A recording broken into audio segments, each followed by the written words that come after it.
ప్రధానమంత్రి నరేంద్ర మోడీని గద్దెదించే మహాశక్తివంతుడు వచ్చాడు. అది కూడా మన తెలుగు రాష్ట్రాల నుంచి ఉద్భవించాడు.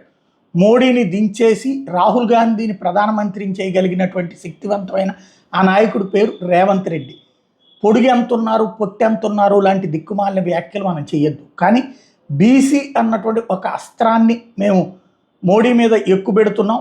42% బీసీలకి ఇవ్వాల్సిందే అన్నటువంటిది మేము తేల్చి చెప్తున్నాం. కేంద్రానికి పంపించాం. అయినా కేంద్రం పట్టించుకోకపోతే నరేంద్ర మోడీని దించి రాహుల్ గాంధీని ప్రధానమంత్రి చేస్తానని చెప్తున్నాడు. Very good. ఇక్కడ నాకు ఒక సందేహం ఏంటంటే 42% బీసీలకు రిజర్వేషన్లు ఇచ్చినప్పుడు అసలు ఆయన ఎందుకు ఉండాలి ఆ పదవిలో? రెడ్డి గారు ఎందుకు ఉండాలి? రేవంత్ రెడ్డి గారు దిగిపోయి బీసీకి ఇవ్వాలి కదా, ఆ మహేష్ కుమార్ గౌడ్కి ఇవ్వాలి కదా. ఎందుకంటే బీసీలు అంతమంది ఉన్నప్పుడు 6%, 7% ఉన్నటువంటి రెడ్లు ఎట్లా పరిపాలిస్తారు? ఫస్ట్ ఆయన కదా గద్దె దిగాల్సింది, బీసీకి ఇవ్వాల్సింది.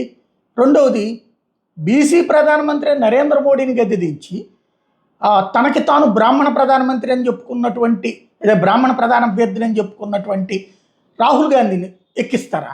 అంటే పేరుకేమో రిజర్వేషన్లకు సంబంధించిన బిల్లులు పెడతారు, అది ఆచరణ కాదని తెలుసు. ఎందుకంటే సుదీర్ఘకాలం పాటు కాంగ్రెస్ పార్టీ అధికారులు ఉండి ఏనాడు బీసీలకు సంబంధించి రిజర్వేషన్స్ ఇవ్వలేదు కేంద్రంలో.